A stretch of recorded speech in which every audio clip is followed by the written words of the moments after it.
నేను కనుక్కుంటే నాకు తెలిసిన విషయం ఆవిడ ఒక డాక్టర్ అని, ఇంటర్నేషనల్ ఇన్స్టిట్యూట్స్ కి రీసెర్చ్ పేపర్స్ కూడా రాసింది అని, ఒక అకంప్లిష్డ్ ఉమెన్ అని, ఆమె యాక్టింగ్ ఫీల్డ్ లోకి వచ్చి ఒక యాక్ట్రెస్ అవుదాం అనుకున్నారని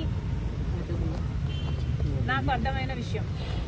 అలాంటి ఆవిడ నన్ను ఎక్స్ప్లాయిట్ చేశారు అని ఒక కేసు పెట్టబోతే అది పెద్ద మనిషి, సమాజంలో ఆర్థికంగా బాగా గట్టిగా స్ట్రాంగ్ గా ఉన్నవాడు కాబట్టి తొక్కాలని చూశాడు అని నాకు అర్థమైంది. కానీ ఒకటి ఆలోచన చేయండి, నిజంగానే కాదంబరి అనే ఆవిడ రిసీవ్ చేయాలనుకుంటే, నిజంగానే మోసం చేస్తునింది ఆయనను అనుకుంటే, అన్ని డబ్బులున్నవాడు ఒక 50 కోట్లు 100 కోట్లు ఆవిడకిచ్చి ఆవిడ నోరు మూపించి ఉండగలడు. కానీ ఆవిడ ఏ ప్రెషర్కు లొంగకుండా నాకు న్యాయమే జరగాలి అని నిలబడిన దానికి ఎంత ఘోరంగా ఆవిడ్ని తొక్కాలని చూశారు. వాళ్ళ తల్లిని, తండ్రిని, వాళ్ళు కూడా చిన్నవాళ్ళు కాదు. తండ్రి ఏమో నేవీ ఆఫీసర్ అట, తల్లేమో రిజర్వ్ బ్యాంక్ లో మంచి పొజిషన్ లో పనిచేసిన ఆవిడట. అలాంటి వాళ్ళని కూడా జైల్లో పెట్టి, ఈమెను కూడా జైల్లో పెట్టి ఎంత దారుణంగా వీళ్ళ పవర్ ను దుర్వినియోగం చేసి ఐఏఎస్ ఆఫీసర్లతో సైతం 15 మందో 20 మందో ప్లేన్ లో వెళ్లి హుటాహుటిన ఆమెను ఇక్కడ తీసుకొచ్చి అరెస్ట్ చేయడం అన్నది ఇది అన్యాయమే కాదు, ఇది వికెట్, ఇది క్రూవల్. నన్నే గనక తనొచ్చి సాయం చేయమని కోరమంటే, కొట్లాడమంటే తప్పకుండా కొట్లాడతాం అన్ మై పర్సనల్ కెపాసిటీ. ఎందుకంటే తనకు అన్యాయం జరిగింది అని స్పష్టంగా అర్థమవుతుంది కాబట్టి. జగన్మోహన్ రెడ్డి గారు కూడా సమాధానం చెప్పాలి. మీరు అధికారంలో ఉన్నారు, ఐపీఎస్ ఆఫీసర్లు మీ చేతుల్లో ఉన్నారు. మరి అలాంటప్పుడు మీకు తెలియకుండానే మీ ఆఫీసర్లు సజ్జన్ జిందాల్కు సాయం చేయబోయారా? సజ్జన్ జిందాల్కు మీకు ఉన్న సాన్నిహిత్యం సంబంధం గురించి సజ్జన్ జిందాల్ గారే చెప్తున్నారు. మరి మీ ఫ్రెండ్ను కాపాడడానికి మీరు ఇంతగా దిగజారిపోతారు అని నేనైతే ఊహించలేదు.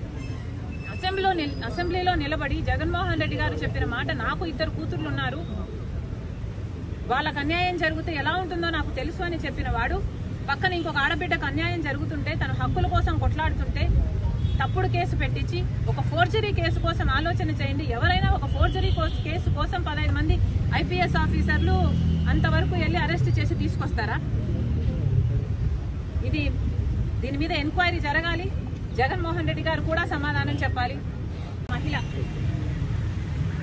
నాకు తెలిసి, నేను కనుక్కుంటే నాకు తెలిసిన విషయం ఆవిడ ఒక డాక్టర్ అని, ఇంటర్నేషనల్ ఇన్స్టిట్యూట్స్ కి రీసెర్చ్ పేపర్స్ కూడా రాసింది అని, ఒక అకంప్లిష్డ్ ఉమెన్ అని, ఆమె యాక్టింగ్ ఫీల్డ్ లోకి వచ్చి ఒక యాక్ట్రెస్ అవుదాం అనుకున్నారని నాకు అర్థమైన విషయం. అలాంటి ఆవిడ నన్ను ఎక్స్ప్లాయిట్ చేశారు అని ఒక కేసు పెట్టబోతే అది పెద్ద మనిషి, సమాజంలో ఆర్థికంగా బాగా గట్టిగా స్ట్రాంగ్ గా ఉన్నవాడు కాబట్టి తొక్కాలని చూశాడు అని నాకు అర్థమైంది. కానీ ఒకటి ఆలోచన చేయండి, నిజంగానే కాదంబరి అనే ఆవిడ రిసీవ్ చేయాలనుకుంటే, నిజంగానే మోసం చేస్తునింది ఆయనను అనుకుంటే, అన్ని డబ్బులున్నవాడు ఒక 50 కోట్లు 100 కోట్లు ఆవిడకిచ్చి ఆవిడ నోరు మూపించి ఉండగలడు. కానీ ఆవిడ ఏ ప్రెషర్కు లొంగకుండా నాకు న్యాయమే జరగాలి అని నిలబడిన దానికి ఎంత ఘోరంగా ఆవిడ్ని తొక్కాలని చూశారు. వాళ్ళ తల్లిని, తండ్రిని, వాళ్ళు కూడా చిన్నవాళ్ళు కాదు. తండ్రి ఏమో నేవీ ఆఫీసర్ అట, తల్లేమో రిజర్వ్ బ్యాంక్ లో మంచి పొజిషన్ లో పనిచేసిన ఆవిడట. అలాంటి వాళ్ళని కూడా జైల్లో పెట్టి, ఈమెను కూడా జైల్లో పెట్టి ఎంత దారుణంగా వీళ్ళ పవర్ ను దుర్వినియోగం చేసి ఐఏఎస్ ఆఫీసర్లతో సైతం 15 మందో 20 మందో ప్లేన్ లో వెళ్లి హుటాహుటిన ఆమెను ఇక్కడ తీసుకొచ్చి అరెస్ట్ చేయడం అన్నది ఇది అన్యాయమే కాదు, ఇది వికెట్, ఇది క్రూవల్. నన్నే గనక తనొచ్చి సాయం చేయమని కోరమంటే, కొట్లాడమంటే తప్పకుండా కొట్లాడతాం అన్ మై పర్సనల్ కెపాసిటీ. ఎందుకంటే తనకు అన్యాయం జరిగింది అని స్పష్టంగా అర్థమవుతుంది కాబట్టి. జగన్మోహన్ రెడ్డి గారు కూడా సమాధానం చెప్పాలి. మీరు అధికారంలో ఉన్నారు, ఐపీఎస్ ఆఫీసర్లు మీ చేతుల్లో ఉన్నారు. మరి అలాంటప్పుడు మీకు తెలియకుండానే మీ ఆఫీసర్లు సజ్జన్ జిందాల్కు సాయం చేయబోయారా? సజ్జన్ జిందాల్కు మీకు ఉన్న సాన్నిహిత్యం సంబంధం గురించి సజ్జన్ జిందాల్ గారే చెప్తున్నారు.